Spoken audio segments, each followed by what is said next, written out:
بسم اللہ الرحمن الرحیم۔ ذکر کی فضیلت۔ پیارے دوستو، آج ساری دنیا میں ایک عالمگیر بے چینی پائی جا رہی ہے۔ کوئی ملک، کوئی شہر اور کوئی گاؤں، بلکہ کوئی گھر ایسا نہیں جہاں بدامنی اور بے چینی نہ پائی جاتی ہو۔ آج ہر شخص بے چینی کا شکار نظر آ رہا ہے۔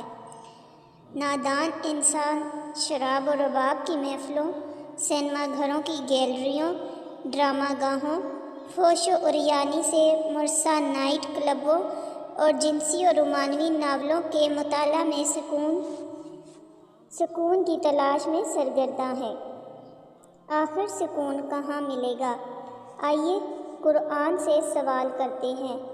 اے اللہ کے سچے اور پاکیزہ کلام، تو ہی ہماری رہنمائی فرما اور ہمیں ارشاد فرما کہ سکون کہاں ملتا ہے۔ جب ہم نے قرآن مجید کی خدمت میں استغفار کیا تو جواب ملا، سن لو اللہ کی یاد میں ہی دلوں کا چین ہے۔ گویا یہ بے چینی، بے اطمینانی ذکر اللہ سے غفلت کی وجہ سے ہے۔ اللہ کا ذکر دل کی غذا ہے، اور دل اگر اپنی غذا نہ پائے گا تو بے چین ہوگا۔ معلوم ہوا کہ یہ پریشانیاں اور حیرانیاں محض اللہ کے ذکر سے غفلت کے باعث ہیں۔ غافل پرندے کی سزا۔ حضرت جنید بغدادی کے پاس کسی شخص نے ایک پرندہ تحفے کے طور پر بھیجا۔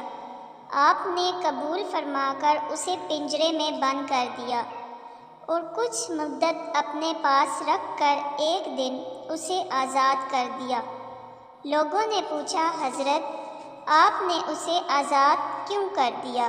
تو فرمایا، مجھے اس پرندے نے بڑی منت سے کہا تھا کہ اے جنید، افسوس تو اپنے دوستوں کے ساتھ ملاقات کا لطف اٹھائے اور مجھے میرے دوستوں کی ملاقات سے یوں دور رکھے اور پنجرے میں بند رکھے۔ مجھے اس پر رحم آیا اور میں نے اسے چھوڑ دیا۔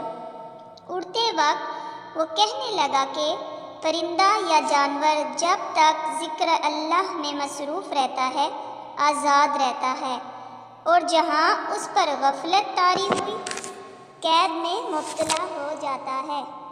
اے جنید، میں یاد الہی سے ایک ہی دن غافل ہوا تھا، جس کی سزا میں مجھے پنجرے کی سخت قید بھگتنا پڑی۔ ہائے ان لوگوں کا کیا حال ہوگا جو اکثر اوقات ذکر اللہ سے غافل رہتے ہیں۔ اے جنید، میں آپ کے سامنے پکا وعدہ کرتا ہوں کہ آئندہ کبھی ذکر اللہ سے غافل نہ رہوں گا۔ یہ کہہ کر پرندہ اڑ گیا۔ پھر وہ پرندہ حضرت جنید بغدادی کی زیارت کے لیے آیا کرتا اور ان کے ہمراہ دسترخوان پر دانے وغیرہ بھی کھایا کرتا تھا۔ جب حضرت جنید بغدادی کا انتقال ہوا تو وہ بھی پرندہ زمین پر گرا اور تڑپ تڑپ کر ٹھنڈا ہو گیا۔ اس کے بعد حضرت جنید بغدادی کو کسی نے خواب میں دیکھا اور حال پوچھا تو انہوں نے جواب دیا، چونکہ اس پرندے پر میں نے رحم کھایا تھا، اس لیے اللہ تعالیٰ نے مجھ پر رحم کیا۔ غافل مچھلیاں اور دانہ بچی۔ ایک بزرگ کے حالات میں لکھا ہے کہ آپ مچھلیاں پکڑ رہے تھے اور آپ کے ساتھ آپ کی چھوٹی لڑکی بھی بیٹھی تھی۔ آپ جو بھی مچھلی پکڑتے وہ اپنی لڑکی کو دے دیتے اور وہ لڑکی اپنے والد سے مچھلیاں لے لے کر پھر دریا میں ڈالتی جاتی۔ حضرت جب فارغ ہو کر اٹھے تو لڑکی سے فرمایا، بیٹی مچھلیاں کہاں ہیں؟ تو وہ بولی، ابا جان، میں نے تو ان سب کو پھر دریا میں ڈال دیا ہے۔ حضرت نے فرمایا، یہ تم نے کیا کیا؟ ساری محنت برباد کر دی۔ تو وہ بولی کہ آپ ہی نے تو بتایا تھا کہ جو مچھلی ذکر اللہ سے غافل ہو جاتی ہے وہی جال میں پھنستی ہے۔ تو آپ جس مچھلی کو پکڑتے تھے میں سمجھ لیتی تھی کہ یہ مچھلی ذکر اللہ سے غافل ہے، تبھی تو پکڑی گئی ہے۔ اس لیے میں اس خیال سے آزاد کر دیا، مچھلیاں کھا کر ان کی صحبت، کہیں ہم بھی ذکر اللہ سے غافل نہ ہو جائیں۔ لہٰذا میں نے وہ ساری مچھلیاں پھر سے دریا میں ڈال دیں۔ مینڈک کثرت سے ذکر کرتا ہے۔ سرکار مدینہ صلی اللہ علیہ وآلہ وسلم نے فرمایا، مینڈک کو نہ مارو کیونکہ وہ کثرت سے اللہ کی تسبیح کرتا ہے۔ صحابہ کرام نے پوچھا، اس کی تسبیح کیا ہے؟ آپ صلی اللہ علیہ وآلہ وسلم نے فرمایا، وہ کہتا ہے، پاک ہے وہ معبود گہرے دریاؤں میں۔ داؤد علیہ السلام اور ایک مینڈک۔ حضرت داؤد علیہ السلام نے ایک مرتبہ ایک مینڈک کو دیکھا جو محویت کے عالم میں اللہ کو یاد کر رہا تھا۔ حضرت داؤد علیہ السلام نے اس سے پوچھا، تم کب سے اس عالم میں ہو؟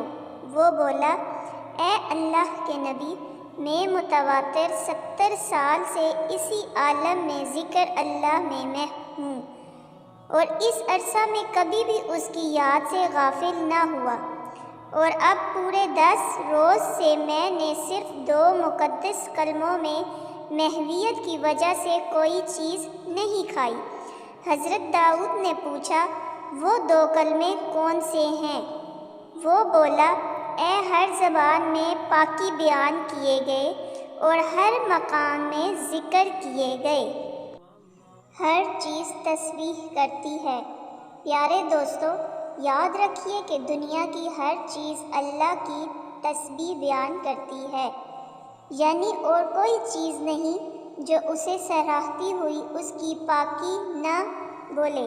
چنانچہ اس کے مطابق کوئی شے بھی اس کی تسبیح سے غافل نہیں۔ حضرت صدر الفاضل مولانا نعیم الدین مراد آبادی اپنی تفسیر خزائن العرفان میں فرماتے ہیں، حضرت ابن عباس نے فرمایا، ہر زندہ چیز اللہ کی تسبیح کرتی ہے اور ہر چیز کی تسبیح اس کے حسب حیثیت ہے۔ مفسرین نے کہا ہے کہ دروازہ کھولنے کی آواز اور چھت کا چٹخنا بھی تسبیح کرتا ہے، اور ان کی تسبیح یہ ہے، سبحان اللہ و بحمدہ۔ غافل جانور ذبح کر دیا جاتا ہے۔ ان تمام احادیث سے جماد یعنی بے جان چیزیں مثلاً پتھر، لکڑی وغیرہ کا کلام اور تسبیح کرنا ثابت ہوا۔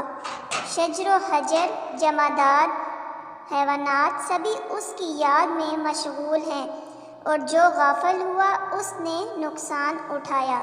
چنانچہ حدیث پاک میں آتا ہے، کسی درخت پر کلہاڑ اسی وقت چلتا ہے جب کہ وہ ذکر اللہ سے غفلت اختیار کرے، اور جو جانور ذکر اللہ سے غافل ہوتا ہے وہ ذبح کر دیا جاتا ہے۔ دوستو، ویڈیو اگر اچھی لگی ہو تو لائک اور سبسکرائب ضرور کیجیے۔ ملتے ہیں جلد ہی اگلی ویڈیو میں انشاءاللہ، تب تک کے لیے اللہ حافظ۔